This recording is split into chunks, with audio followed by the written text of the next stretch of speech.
दोस्तों, यदि आप अपनी धान की फसल में सही समय पर, सही मात्रा में और सही तरीके से पोटाश की पूर्ति करते हैं, तो आप अपनी धान की फसल से डबल उपज ले सकते हैं, अर्थात दोगुनी उपज ले सकते हैं। और दोस्तों, आज पोटाश के बारे में नई नई जानकारियाँ प्राप्त करेंगे, रोचक जानकारियाँ प्राप्त करेंगे। और दोस्तों, इसी प्रकार की वीडियो चैनल पर और आने वाले हैं। उन वीडियो को लगातार देखने के लिए चैनल को सब्सक्राइब कर लें और बेल आइकन के बटन को ऑल पर सेलेक्ट कर लें। तो दोस्तों, जब हम अपने धान की फसल करते हैं, यदि हम उसमें विभिन्न प्रकार के फर्टिलाइजर्स प्रयोग करते हैं और उसमें पोटाश की कमी रह जाती है, तो हमारे धान की उपज गिर जाती है। तो दोस्तों, सबसे बढ़िया जो तरीका है, सबसे सटीक तरीका है, सबसे सही तरीका है विभिन्न प्रकार के फर्टिलाइजर्स के साथ साथ पोटाश की पूर्ति करने का भी, कि हम अपनी मिट्टी की जांच कराएं। हम अपनी धान की रोपाई करने से पहले मिट्टी की जांच करा लें और उस जांच के अनुसार ही हम विभिन्न खादों के साथ साथ पोटाश की पूर्ति करें। तो दोस्तों, ये सब तरीका जो है सबसे सही है, सबसे सटीक है। लेकिन हमारे बहुत से किसान भाई ये जांच नहीं कर पाते हैं, अर्थात अधिकतर किसान भाई हमारे जांच कराते ही नहीं हैं। तो उन किसान भाइयों के लिए हम आपको एक मात्रा बताएंगे कि आप अपने धान की फसल में जो पोटाश की जो सही मात्रा है वो क्या है। तो दोस्तों, हम उसकी मात्रा हम निर्धारित करते हैं कि आप अपनी धान की फसल में यदि जांच नहीं कराते हैं मिट्टी की, तो उसमें आप 50 किलोग्राम प्रति एकड़ के हिसाब से जो MOP आती है, म्यूरेट ऑफ पोटाश, उसे डालिए। और उसकी जो पूर्ति है आपको 2 बार में करनी है। पहले तो आप करिए रोपाई से पहले। जब आप रोपाई करते हैं तो आप जुताई करते समय उसे मिट्टी में मिला दीजिए। और दोस्तों, उसके बाद जो दूसरी मात्रा आपको देनी है वो देनी है बालियां निकलने से पहले, अर्थात जब हमारी बालियां नहीं निकलनी और निकलनी शुरू हुई हों या हमारी गावे की अवस्था हो धान की, तब हमें उस समय इसका प्रयोग करना चाहिए। और इसके प्रयोग करने से हमें धान की ज़्यादा उपज मिलेगी। हमारी धान की फसल में पोटाश की जो भूमिका है वो पैदावार बढ़ाने में बहुत ज़्यादा है। दोस्तों, ये जो सबसे जो बड़ा काम करती है, ये हमारे धान में जो दाने होते हैं उनकी मोटाई बढ़ाती है, दानों की संख्या बढ़ाती है, उनकी चमक बढ़ाती है। और दोस्तों, इसका जो कार्य है वो शुरू से ही स्टार्ट हो जाता है। जब हम धान की रोपाई करते हैं तो इससे जो तने का विकास है वो ज़्यादा होता है, अर्थात तने की जो मजबूती है वो अच्छी होती है। और तने की मजबूती के कारण इसमें विभिन्न प्रकार के जो फफूंदी जनित रोग लगते हैं वो कम लगते हैं, अर्थात इसमें प्रतिरोधक क्षमता बढ़ जाती है हम पोटाश की पूर्ति करते हैं तो। और पत्तियां भी हमारी अच्छी हरी भरी रहती हैं।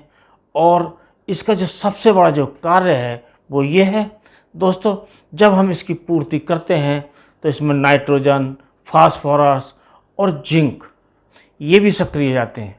अर्थात यदि हमारी ज़मीन में जिंक पड़ा हुआ है, नाइट्रोजन पड़ा हुआ है, फास्फोरस पड़ा हुआ है और इसमें पोटाश की कमी रह जाती है, तो ये पूरा काम नहीं करते हैं।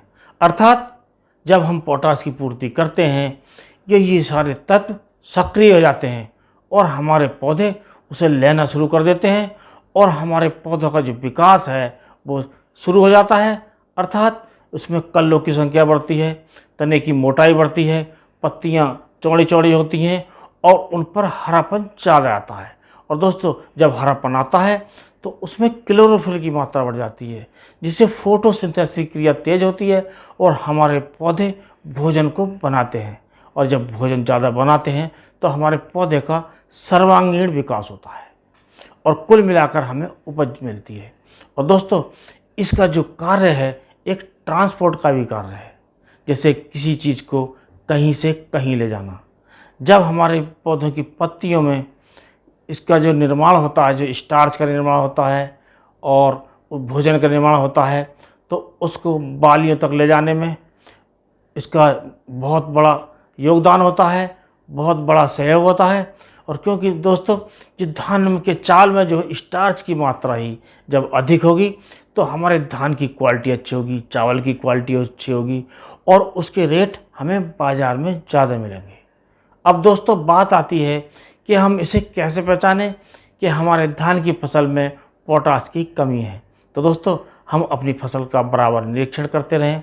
जब हम देखते हैं कि हमारी जो पत्तियां हैं धान की, वो किनारों से पीली सी पड़नी शुरू हो जाती हैं, कटी फटी होती हैं और उनका आकार भी छोटा लगने लगता है, तब हमें समझना चाहिए कि हमारे धान की फसल में पोटाश की जो कमी है उसकी पूर्ति के बारे में हमें सोचना चाहिए। और दोस्तों जब हमारी धान में बालियां निकलती हैं तो उनमें दाने ठीक से नहीं पड़ते हैं, मोटाई नहीं बढ़ती है, उनकी लंबाई नहीं बढ़ती है, चमक नहीं बढ़ती है। ये जो लक्षण हैं ये पोटाश की कमी के लक्षण हैं। और दोस्तों जब हम इसकी पूर्ति करते हैं तो हमारी पैदावार बढ़ती है। और दोस्तों यदि हम बाली के समय, जब बाली निकलने से पहले हम पूर्ति नहीं कर पाते हैं पोटाश की, तब हमें चाहिए कि उस समय हमें एक स्प्रे करना चाहिए।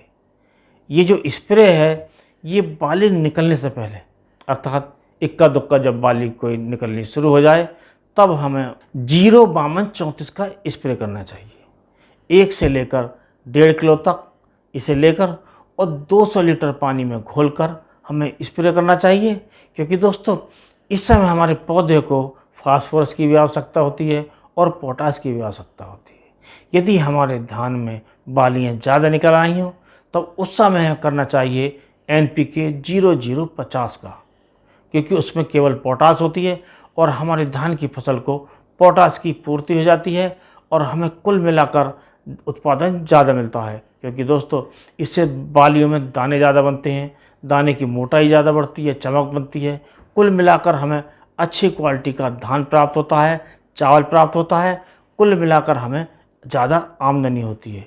तो दोस्तों आज के वीडियो में बस इतना ही। और दोस्तों चलते चलते आपसे फिर अनुरोध करेंगे, चैनल को सब्सक्राइब अवश्य कर लीजिए और अपने दोस्तों में शेयर कीजिए।